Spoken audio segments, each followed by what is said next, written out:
the Mississippi Crop Situation Podcast featuring the Crop Doctors. Good morning from the Row Crop Short Course in Starkville. We have our second Maroon sponsor.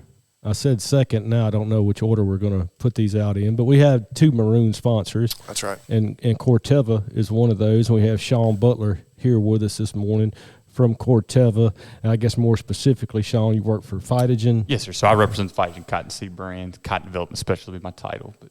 Okay, I wasn't sure how y'all designated all of that now. Of course, Corteva does, I guess, own Phytogen and own Pioneer, yes, or is that vice versa? Yes, sir. Corteva owns Pioneer and Phytogen as seed brands. Yes, sir. Okay. Well, thank you, Sean, for spending some time with us this morning. Check it out from the meeting, and of course, really appreciate the sponsorship from Corteva. So, I think I've met you. I don't know that I've met you before. I've definitely heard your name. So, I guess tell me, if nobody else, who you are and how you got to Mississippi. Yeah, sure. So, again, I've been with Corteva going back to 2019. Most previously working down the lower southeast. I covered parts of Georgia, Florida, and South Carolina. Got there by way of Tennessee. So I'm originally from Jackson, Tennessee. All of my degrees were at the University of Tennessee. Spent my undergrad years working for Dr. Larry Steckel. Went on, got a degree in plant pathology, working with Dr. Heather Kelly, and then worked with Dr. Tyson Raper and Mike Bushmole, my PhD in cotton agronomy and precision ag. So again, ventured off to the southeast and then kind of wandering back home. And it's been very nice to see some very familiar faces again back over this way this year. I met Larry Steckel a time or two. Oh, yeah. I actually roomed I won't mention names, but I roomed with a couple of your students during my degree, so I've heard your name quite often as well. But okay. Yeah, I'll keep stories for another time. Yeah, that's fun. Oh, yeah, we know all those folks. I think they like me. Oh, yeah. I hope well, I like all of them. I'm sorry, Jason. People need to know the running rumor in Stoneville is most people are scared to death of you. I think we can say that out loud. Do you know that? You grin about it at this point. You kind of nonchalantly roll your eyes. Yeah, there's truth to that for some strange reason. But, you know, there's probably some running stories about me, too. There's got to be a standard, Tom. Yeah. you gotta have a standard. There's true. Yeah, it's true. So, Sean, tell us what Corteva's got going on, and I guess specifically in your ballpark with cotton. Yeah, sure. So starting with Phytogen cotton, I think the big thing we're excited about and continue to build excitement over is our native trait platform. So providing root knot resistance and bacterial blight resistance in all of our pipelines. So any variety, you open that bag and you're going to get resistance for both root knot, bacterial blight, but also having reniform resistance. So especially in the Delta, some parts of the hills, we had that cotton-on-cotton rotation, some really good cotton dirt.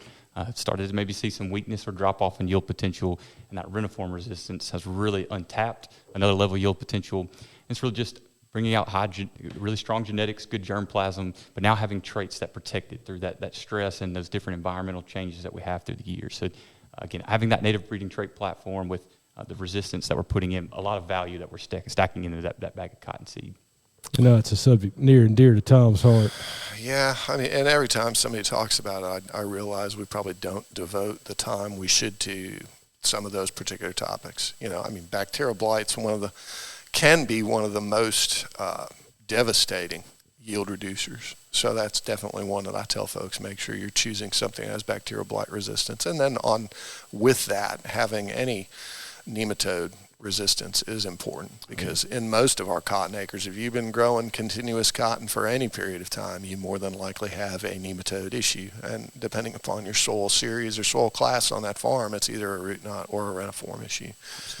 And we don't stick enough probes in the ground these days and do enough soil sampling. And that's, you know, there are a lot of reasons for that. So the big thing, I guess, cotton might not be paying the bills for everybody right now. I'm probably going to be corn and soybean in a lot of places. So not only does our trait help you with your cotton, going to protect you from nematodes if that's an issue that's plaguing you, but also those corn and soybean crops hopefully reduce those populations going into next year, that maybe we find a couple extra bushels without that added cost from some other nematicide or something like that. And then thinking sustainability. We've been working these ground for a long time. Just some of these challenges have come about as the dynamics have changed. We've ventured through nematicide series, used some Timix and things like that back in the day. We might have ventured different directions, but just sustaining these farms, really productive land, and just taking that one yield limiting factor of a little small non-segmented worm that's swimming around the soil, being able to knock that out of the way, and then doing that for other crops going forward. Really like that system really promoting sustainability of farms going forward. That's a good way to talk about it. I mean, that's one of those things we don't devote enough time to, because that's important moving forward for the future. And reducing those populations every time is what it takes. It's not going to take a single year, and it's not a one-crop approach. Absolutely. And for something like root knot, root knot's a great example. It goes to all those crops. It's a corn, cotton, and soybean issue. And you do have a lot of conversations with people these days where they say, well, I have been rotating. I'm like, well, you are rotating, but you're not rotating with the right hosts, and you're not focused on what's present in your soil and taking care of that. And that's super important. I think it's the biggest drive home with this is we now have a cotton that's working in a lot of places at a very high level. So Phytogen 411, saying you guys, Mississippi State on-farm and county trials was #1 this year, been performing pretty well over a few years now. And I think just the excitement as we've continued to roll out more of these native traits in this platform, and now germplasm genetic gain continues to roll out. And so even if we don't have those problems in the field, now we can sit these varieties out there and perform just as good, if not better, than some of the other from our competition. So again, very excited with that value we're bringing from Phytogen cotton.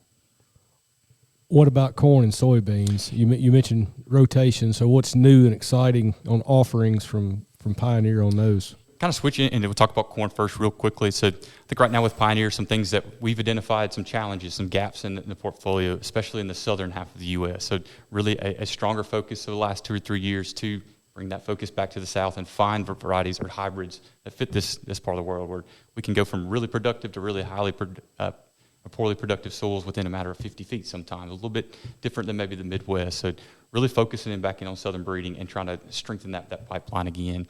A couple hybrids that we're kind of keying in on this year. One is a 109-day. It's 0953. Really more of that early starting, get the combine out early, but try to potentially hit some of those midsummer July corn premiums. River Stage kind of got backed up this year, didn't see as much of that, but taking that early corn, getting planters rolling early, then getting that combine starting with that 0953 and hopefully hitting some premiums, getting out a little early. Another one is a 1511. We had this out last year kind of in trials, had a lot of good performance on it. Looks like a lot of good consistency with this product and a lot of different soil types. So it'll be one probably we'll key in on.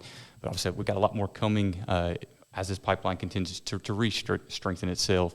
And also in some different trait designations. This year you'll hear us talking about Power Corn List. We've got some 113-day corns that we'll be looking at with Power Corn List, giving us Enlist and Roundup tolerance, but also tolerance to FOPs herbicides. So a little bit if we have some grass issues start to pop up, have some drift issues near rice fields, things like that, have a little bit of protection from a herbicide standpoint. Really, I think the big exciting thing from Pioneer right now is soybeans, obviously. This year we had really good performance in our trials, third-party trials alike. A few different products that we've had a couple years now. 44A21 is a really exciting product in an Extend platform. I'm kind of go for a try to that high-yield soybean, try to break a record. 44A21 has been a great option the last couple years. 47A64 is another one, kind of been a go-everywhere type of soybean, another really strong from a yield potential standpoint.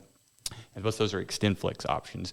So we've got some resistance things starting to going in. We're starting to stack a little more herbicide tolerance in these lines. So we have LX is our Liberty Extend pipeline that's coming forward. And one soybean, 46A90.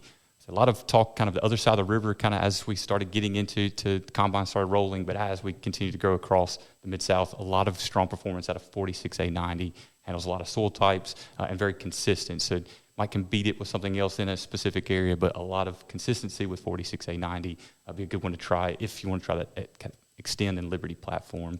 I think last thing from Pioneer, another exciting thing, a couple weeks ago we announced another naming series to our Pioneer lineup. So a few years back we had T-Series. Breeders saw kind of a stepwide change in yield potential, so we came up with A-Series, and then a couple weeks ago we had a new naming of Z-Series. So you'll see some of those in testing this year. We've got, again, Liberty Extend with also Bolt. So we have some other tolerances, some Pioneer tolerances stacked in there. You also see some root knots starting to come in. We also have Enlist E3, so Enlist, Liberty, and Roundup also stacked with that Bolt. So a lot of different things coming with a lot of yield potential in that Z-Series platform from Pioneer. You'd said something before we started about freedom of choice for herbicides. Could you explain that a little bit to our listeners? Yeah, absolutely. So I think that's one big thing. Again, with Fighting Cotton, we're still committed to the Enlist platform. We still feel kind of the go forward. We've got ESA and full approval on Enlist going into 29. We feel very confident with it. And I think our Corteva as a whole across the U.S. feels comfortable with the Enlist platform. But we understand the dynamic of the South a little bit different than the rest of the U.S. Just the way that things are playing out right now, our company wants to stay supporting the growers and giving them that option on herbicides. So if you have a lot of neighbors or you want to stay successful with Extend, want to stay on that platform, you've got options there. If you want to try to jump over to Enlist, look at something a little different, we have options there. And also then in that Liberty Extend platform, we're going to fill that gap with Liberty Extend. But Corteva wants to continue to stay committed to the South and giving that option on herbicide flexibility and that the freedom to choose. So again, as I walked in, kind of mentioned this is like a dream come true. I listen to you all the time. So you always ask everybody a question at the start. So if I was going to get my question, what would it be? Man. Unprecedented. Oh yeah, I did homework last night. Like, what's the question going to be? That's not fair. He's calling you straight out. I know, man. What would I ask a phytogen rep? Well, the thing that comes to mind would be something related to Steckel, just because that's what I was going to say.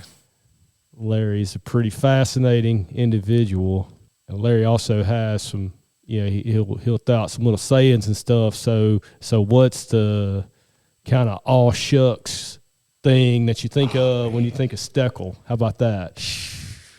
So I said there's one that still stands in the back of my mind because I went on to ask professors, but what he was actually trying to say. But he would always talk about kind of residual herbicides playing out, and he'd always say it was an acid test from there. And that was kind of just, I don't know, it's something I didn't really understand. I asked a lot of people, and I don't think anybody else really understood exactly what he was saying. I kind of gave it a little bit better understanding now. But, yeah, that was just one. It's an acid test from there was always just kind of a big one. But okay. The running joke I have with Larry is, a lot of us had this, is just if you haven't met him to understand how good or sincere of a person he is, we used to notice he always carried $50 bills a lot. That would kind of be his, I guess, the cash of choice he would carry around. But we always joked that Larry was the type of individual you could walk up to him and say, Larry, give me $50. And, I don't want to do that. And just, Larry, I really need it. And he's going to be probably pull it out and probably give you two $50 bills. Just not a better individual than Larry Steckel. If you think that he's as passionate and cares about this industry, it's very real. So, yeah, a lot of good all shucks moments. That's a perfect way to say it. I mean, there's too many of them over the years, but those two are the big ones. I think you hit the nail on the head. He is probably one of the most passionate advocates for agriculture that we have. Oh yeah, it's whole family. Because they got their wife Sandy, just the same. They they live, both sleep, are. and breathe agri-research. They're two of just the most down-to-earth, special people, I think, that we run into at meetings. And you don't hear anybody ever say a bad thing about Larry. No, I've never heard of anybody say a bad thing about either of them. And I mean, Larry always has a smile on his face when you talk to him. I mean, that's definitely one of those things. I don't think I've ever seen that man frown. All right, so remind me if we ever have Sean back on the podcast that we're gonna lower the boom on the question.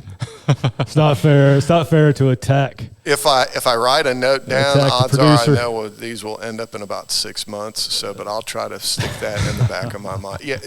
Anything else that you want to mention? I mean, so yeah, I shared this when I walked in. Again, just thank you to you two guys. I haven't been in Mississippi until this year, but I've been listening to you guys for the past few years. I do put a lot of miles on the road, and so just great passing the time. But just the topics you bring up, kind of keep us on our toes, something different all the time. But I know it's a time commitment, and it's got to be a challenge to do all that. So just thank y'all to what y'all are doing.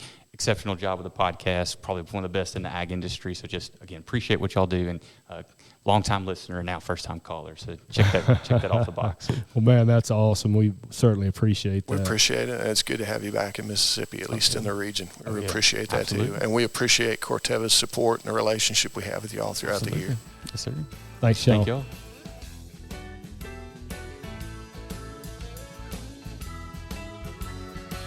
The Mississippi Crop Situation Podcast is a production of Mississippi State University Extension.